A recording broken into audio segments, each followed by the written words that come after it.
E aí, o Brasil vai virar uma Venezuela em 2023? O que tu acha, Gleison? O pessoal tá achando. Tem muita gente que acha. E nesse vídeo aqui eu vou te responder se o governo Lula vai transformar, na minha opinião, aos poucos o Brasil em Venezuela, né? Seja transformar logo em 2023, seja transformar ao longo dos anos. Mas antes de ver minha opinião, comenta aqui o que você acha. Deixe teu comentário antes de assistir o resto do vídeo. Depois compara, vê se muda alguma coisa com as informações, com os dados, também com as opiniões que eu vou te mostrar. Tamo junto?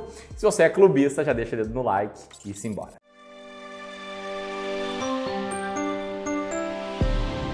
Bom, esse vídeo aqui é um vídeo muito importante, basicamente para todo mundo que tem dinheiro investido no Brasil e, no limite, para falar bem a verdade, para todo brasileiro. Porque eu quero tratar de um dos maiores temores do brasileiro médio, que é o Brasil afundar, né? Afundar para águas profundas, que infelizmente foi o que aconteceu nos últimos anos com a Venezuela. Os relatos na Venezuela são parecidos. Quando eu falo que é para todos os brasileiros, é porque eu acredito que, independentemente de ideologia política, de visão do mundo, você não deve achar legal o que está rolando lá na Venezuela. Você não deve achar legal um país em que 96% da população vive na pobreza e 79,3% está em situação extrema. Você não quer viver num país em que o PIB per capita é ínfimo, é na faixa de apenas 1.685 dólares. Eu duvido que você queira ver novamente no Brasil, que nem foi 30 anos atrás, uma inflação absurda e galopante, como a da Venezuela, que chegou a 686,4% em 2021 e provavelmente vai fechar 2022 acima de 500%. Que não bastasse tudo isso, é uma ditadura há bastante tempo. Dito isso, frente a esse cenário, frente ao fato do Brasil em 2023 voltar a ser comandado por um político de esquerda, eu sei que tem muita gente como Alex Dias com medo. Ou como o Fabrício, que mais do que medo, ele tá bem irritado, né? Ele me chamou de espertalhão, dizendo que a Venezuela iria prosperar. Fabrício, não me leva a mal, mano. Não fiz isso não. Ou ainda como Emerson, que falou que vai ter um colapso que nunca houve no Brasil e que temos o risco da economia sim se tornar uma Venezuela. Por isso, liguei a câmera e o meu objetivo aqui com a câmera ligada é dar a minha perspectiva sobre esse tema, trazendo, é claro, a nossa marca registrada aqui no Clube do Valor, que é apresentar muitos fatos para embasar a nossa perspectiva e também, sem me isentar, deixar bem claro a minha opinião. Vou responder se eu acho que o Brasil vai virar ou não uma Venezuela, deixando bem claro que a minha opinião possui os meus próprios viéses. É impossível alguém dar uma opinião desenviesada. Então vamos lá, quero começar aqui com um rápido retrato da situação da Venezuela e como ela chegou lá. E aqui eu não vou te contar a história completa da Venezuela, porque eu genuinamente não acredito que eu sou a melhor pessoa, mais qualificada para fazer isso, mas eu quero sim trazer um retrato de como a Venezuela chegou onde ela está hoje. E tudo começa pela eleição do Hugo Chávez, lá em 1998, uma eleição, ao que tudo indica, limpa, e que de lá para cá, o que a gente vê é um país que passou por uma nova Constituição. Então, logo que ele entrou no poder, ele mudou a Constituição. Depois teve um aumento absurdo do poder executivo, né, com um negócio chamado de lei habilitante, que permitiu o governo a governar por meio de decretos. Isso foi seguido da liberação de reeleições ilimitadas, da estatização de muitas empresas e inclusive de setores inteiros da economia. Passou pelo executivo passando a ignorar o poder legislativo, pelo controle do exército por parte do Chávez, do seu partido, pela perseguição e fechamento de emissoras de TV e, é claro, por políticas desastrosas para conter a inflação, como, por exemplo, a política de controle de preços. Além desses 8 pontos construírem um cenário caótico, que é um cenário sem liberdade, que é um cenário de ditadura, ainda teve um detalhe bastante importante que também contribuiu para a miséria,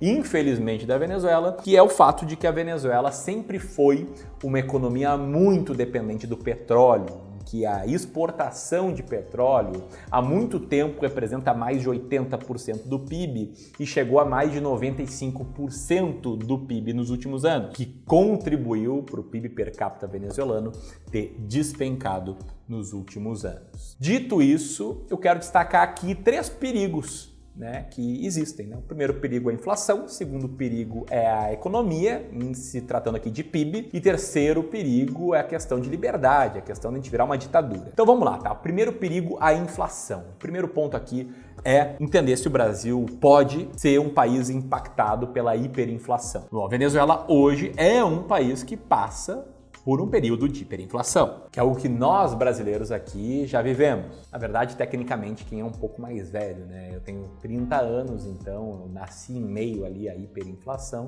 Falei isso aqui também, fez 29 anos no dia da festa da firma, mas o fato é que nós dois aqui já ouvimos muitas histórias de muitas pessoas que já trabalhavam, já tinham uma vida economicamente ativa no período de hiperinflação e a gente ouviu muitos relatos do caos que isso era. E aqui na experiência brasileira, né, no período de hiperinflação ali do final dos anos 80, início dos anos 90, houve em algumas tentativas de controle inflacionário a mesma cagada que a Venezuela fez, que se chama congelamento de preços. Não sei se você já ouviu falar nos fiscais do Sarney. Eu já ouvi falar, isso aqui é basicamente era um período em que tinha algumas pessoas que eram determinadas pelo governo para serem os fiscais de preços. Então eles recebiam uma distinção e fiscalizavam os estabelecimentos para ver se os estabelecimentos estavam cumprindo os preços do governo. Congelamento de preços no Brasil não deu certo. Até quando teve a inflação ali no primeiro, segundo mês, mas isso nunca dá certo de forma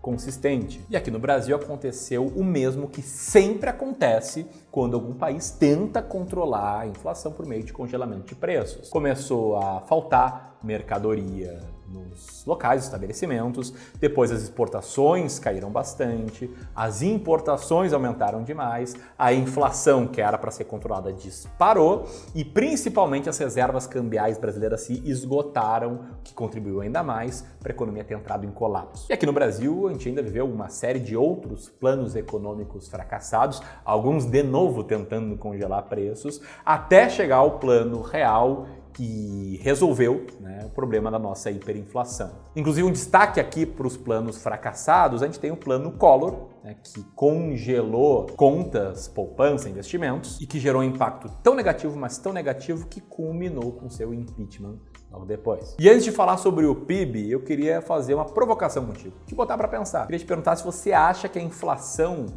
no Brasil tem alguma chance de voltar ao que era o período de hiperinflação. Poxa, será que a gente não aprendeu nada com o passado? Lembrando aqui, né, que a inflação ela é um problema que bate, que é sentido por toda a população, todo mundo sofre com isso, mas em especial as pessoas mais pobres são as que mais sofrem. E para te ajudar a pensar, poxa, será que as nossas reservas cambiais não ajudariam a gente a evitar entrar num espiral de hiperinflação?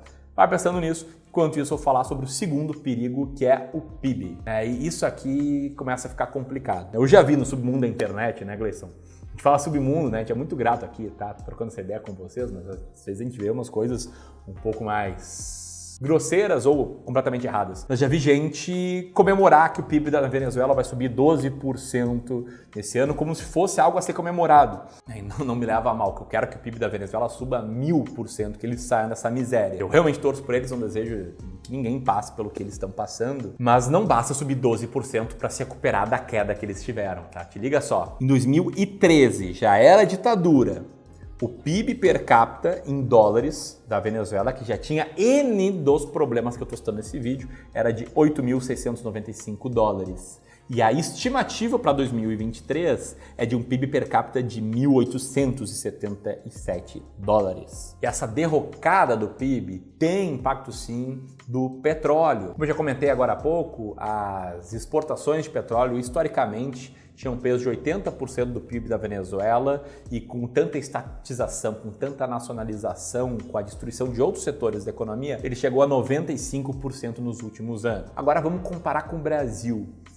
O Brasil ele tem um PIB também concentrado, só que concentrado em commodities e não numa commodity específica. E isso é natural, olha o tamanho do nosso país, é natural que a gente tenha uma economia muito maior e muito mais diversificada. A gente tem um impacto expressivo de soja, minério de ferro, açúcar, carne bovina, enfim, uma cacetada de diferentes commodities. E por mais que a gente tenha, assim, muitos problemas, eu não vou tentar convencer ninguém de que o Brasil é o paraíso do empreendedor, que o Brasil Brasil é o país que vai ser disruptivo. Não, eu sei que a gente tem nossos problemas, ainda assim a gente tem empresas que existem há dezenas de décadas, há séculos e seguem crescendo. A gente tem um povo trabalhador, um povo inovador, um povo empreendedor, muita coisa para fazer em termos de logística, muito espaço para crescer. E nisso, tá? Que eu tô falando de PIB, e aqui agora há pouco eu dei a minha opinião, você ainda pode se perguntar: poxa, Ramiro, mas tu tá falando aqui, tá ignorando o fato de que o PT vai destruir a economia. E claro, não tenho bola de cristal,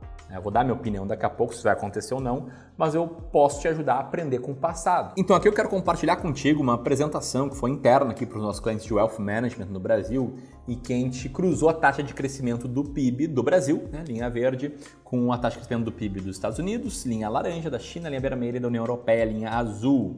E aí você pode ver aqui os períodos em que o PIB brasileiro diminuiu sua taxa de crescimento.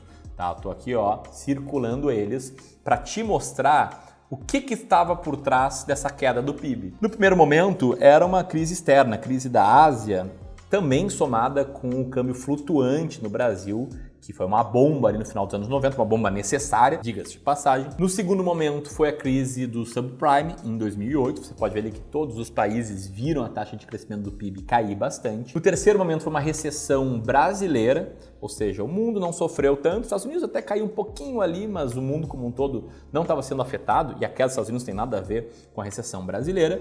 E por fim foi a crise do Covid-19. E mais do que isso, o que a gente tem? A gente tem um PIB do Brasil altamente correlacionado com o mundo, tá? 0,62 de correlação é bastante. E a gente vê o PIB do Brasil ainda mais correlacionado com a China, 0,71, que explica o que eu estava te falando há pouco, da gente ter uma economia com peso muito forte em commodities, mas não só, graças a Deus, uma commodity só. Se eu colocar aqui uma comparação da taxa de crescimento do PIB brasileiro com o chinês, você vai ver que o Brasil cresceu uma taxa média de PIB mais alta, quando a China também cresceu uma taxa mais alta, e depois, quando a China passou a crescer uma taxa mais baixa, o Brasil também passou a crescer uma taxa mais baixa. Lembra, a gente está comparando com a Venezuela, que viu o PIB cair 80%. E aí, de novo, eu quero te colocar para refletir. Você acredita que tem alguma chance do PIB do Brasil despencar, cair 80% como o da Venezuela? E você pode pensar, Poxa, mas 80% é dramático demais. Se o PIB caísse 30% já seria horrível. eu te coloco a pensar, tem uma chance do PIB cair 30%? É provável ou apenas possível com uma pequena possibilidade? Sim, vai pensando que eu quero falar aqui do terceiro perigo, que é o perigo de ditadura. Aqui eu tenho uma visão bem clara, pessoal. Eu acredito que político ama poder e busca sempre se perpetuar no poder. Você deve ter me visto aqui tocando pau em políticos, seja no Lula, seja no Bolsonaro, seja na Dilma, seja no Temer. Enfim, eu sempre critiquei políticos e eu acredito muito no protagonismo que cada um aqui deve ter para criar sua própria vida e não depender, não defender políticos. Mas eu queria passar aqui de novo sobre a lista de coisas que aconteceram desde 98, quando Chaves foi eleito. O que a gente teve? Uma nova Constituição, a lei habilitante, que permitiu o governo governar por decreto. A gente teve liberação de reeleições ilimitadas e estatização de muitas empresas, de setores inteiros, executivo ignorando o legislativo, controle do exército pelo Chaves, pelo partido do poder, perseguição e fechamento de emissoras de TV, políticas desastrosas para conter a inflação. E por trás disso tudo está o fim da estrutura de três poderes que a gente tem no Brasil. E antes que você pense, Porra, Ramiro, mas o Brasil não é exemplo. eu até concordo que o Brasil não é um exemplo a nível mundial, né? A gente é historicamente um país corrupto. Historicamente existe a política do toma lá da cá e ninguém nunca conseguiu quebrar isso até hoje, infelizmente. Talvez se todo mundo começar a criticar políticos, a gente possa, daqui a alguns anos lá na frente, conseguir algo melhor. Mas vamos lá, na minha opinião, a chance do Brasil se tornar uma ditadura, como a Venezuela se tornou, ela tende a zero. A começar, que eu acho muito pouco provável que as Forças Armadas brasileiras sejam controladas por um partido político, né? Que as Forças Armadas desrespeitem a Constituição. O mesmo aqui se aplica às outras instituições. Eu genuinamente acho que o Partido Revolucionário, como o Partido do Chaves, não se criaria no Brasil se tentasse se transformar numa ditadura. Não à toa, a gente teve alternância de poderes aí nos últimos 20 e poucos anos. E inclusive, né, quando Collor teve sua popularidade muito aumentada, quando ele fez bobagem, ele foi empichado. Quando a Dilma que contribuiu para aquela crise que eu te mostrei, criando um desastre econômico que só o Brasil teve naqueles anos, ela também foi empichada. E não vamos ser ingênuos de pensar, não, o Collor foi empichado por causa de um Fiat Elba, a Dilma foi empichada por causa das pedaladas fiscais. Existe o conteúdo e a forma. Essa que foi a forma que encontraram para derrubar os presidentes que pisaram fora da linha. Dito isso, vamos lá, a grande pergunta: o Brasil pode virar uma Venezuela? E eu quero te mostrar o que está precificado. Te liga só nesse gráfico que mostra a evolução da taxa que o investidor que investe em Tesouro IPCA+ recebe. Essa taxa subiu de mais ou menos 5% ao ano mais inflação, um ano atrás, para mais ou menos 6,39% ao ano de retorno mais inflação. Quando uma taxa de um título público sobe tanto assim, o preço desse título cai. E está aí na tela a variação de preço desse título público, caiu 20 e poucos %. Esses dois gráficos que eu te mostrei, de renda fixa pagando mais e, portanto, quem investiu em renda fixa há um ano perdendo dinheiro, eles refletem o medo das pessoas. Se tem muita gente com medo do futuro do Brasil, muitas pessoas vão vender seus ativos, vão vender seus títulos públicos ou simplesmente não vão mais comprar. Se tiver pouca gente comprando porque o Brasil está mais arriscado, o preço tem que cair. Se o preço cai, a taxa sobe. E esse próprio medo, ele vai também claramente precificado para a Bolsa. Esse gráfico mostra o índice de preço por lucro da Bolsa como um todo. Em grande resumo, quanto menor é o preço por lucro da Bolsa, mais barata ela tá. E como a gente sabe que investidores não são ingênuos, a gente sabe que a Bolsa não fica barata à toa. Ela fica barata quando as pessoas têm medo do futuro. De novo, o medo do Brasil ter um futuro negativo, seja virando Venezuela, seja tendo um futuro negativo, mas não tanto, ele está embutido no preço. E historicamente, o que a gente viu que quem investiu nesses períodos ou manteve seu investimento de longo prazo ganhou muito dinheiro. O que você está vendo em pontos em vermelho do gráfico, momentos em que o índice preço por lucro da Bolsa tinha caído bastante e o posterior desempenho da Bolsa, aqui falando da minha estratégia de seleção de ações baratas. Ou seja, o que eu, Ramiro, acredito? Eu acredito que quem acha que o Brasil vai virar uma Venezuela ou vai piorar bastante, mas não vai virar coisa tão ruim assim, está vendendo e já está fazendo, já fez bastante, por isso que os preços estão baixos. Particularmente, eu, Ramiro, sigo o meu plano normal. Continuo investindo do mesmo jeito que eu investia antes. Aliás, quero seguir te ajudando a investir. Então, se você quiser aprender a selecionar ações para o longo prazo, tomar decisões melhores, vou deixar aqui no primeiro comentário um e-book que explica a minha estratégia de seleção de ações, estratégia de ações mais baratas da Bolsa e também mostra uma lista de 10 ações que estão bem baratas nesse momento. Pode clicar e baixar de forma gratuita e, enquanto isso, talvez você esteja agora nervoso. Poxa, Mirei, o Brasil vai virar ou não uma Venezuela? E aí o título desse vídeo diz, acho que é em 2023, né? Em 2023 tenho certeza absoluta que não. Mas eu também não acho que o Brasil vai virar uma Venezuela depois. E a minha opinião, isso aqui sim, né? Uma opinião, ela é calcada em tudo que eu te mostrei até aqui. Não sou ingênuo, né? Ramiro, dá para piorar? Poxa, sempre dá para piorar. Assim como dá pra gente ver, e acredito que a gente vai ver no futuro, que o Brasil ainda tem bastante a crescer. Mas, de novo, virar um caos que é a Venezuela, ou ainda que é a Argentina, eu acho improvável, porque a gente tem instituições mais fortes, a gente tem reservas cambiais, a gente tem uma economia mais diversificada. Poxa, mas, Ramiro, e como eu posso fazer para me proteger do risco do Brasil virar uma Venezuela? Bom, para mim existem duas formas de fazer isso, tá? A primeira é formando desde já o seu patrimônio. Se você assiste ao Clube do Valor, você já está fazendo isso. Já está vendo conteúdo para entender como investir seu dinheiro para ter mais dinheiro daqui a 15, 20 anos. E aqui eu falo de investimento de longo prazo, diversificado, em ações brasileiras, ações norte-americanas, bem importante ter no teu portfólio, fundos imobiliários. Se você for menos tolerante ao risco, também em renda fixa. Enfim, não vamos ser hipócrita aqui, se você formar um belo patrimônio, você vai ter menos dificuldades em próximas crises, né? Quem tem mais dinheiro sofre menos em crises, inclusive numa crise do tamanho que é a da Venezuela,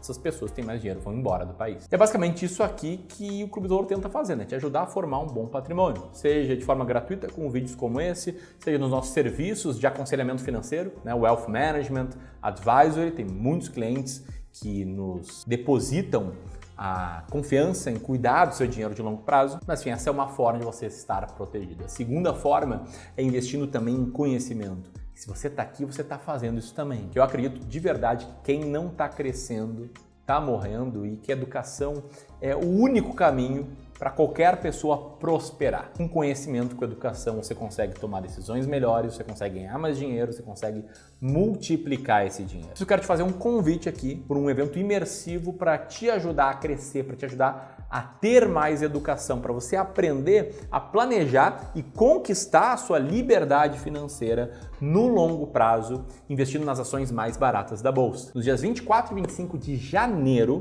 fazer um evento em que eu vou entregar o meu melhor conteúdo para te mostrar como saber quais são as 20 ações mais baratas da bolsa, como saber quando comprar e como saber quando vender uma ação. Esse é um evento gratuito para quem se inscrever, esse é o segundo link aqui nos comentários. E ao final desse evento, que vai ter muita entrega sem enrolação, te vai abrir as vagas para o Descomplicando o Mercado de Ações, que é o nosso treinamento completo sobre investimentos em ações. É um jogo totalmente limpo e transparente aqui. Vou deixar o link para as ações mais baratas da bolsa aqui para esse evento e aqui o link para um outro vídeo que é bastante complementar a esse. Um grande abraço e até mais.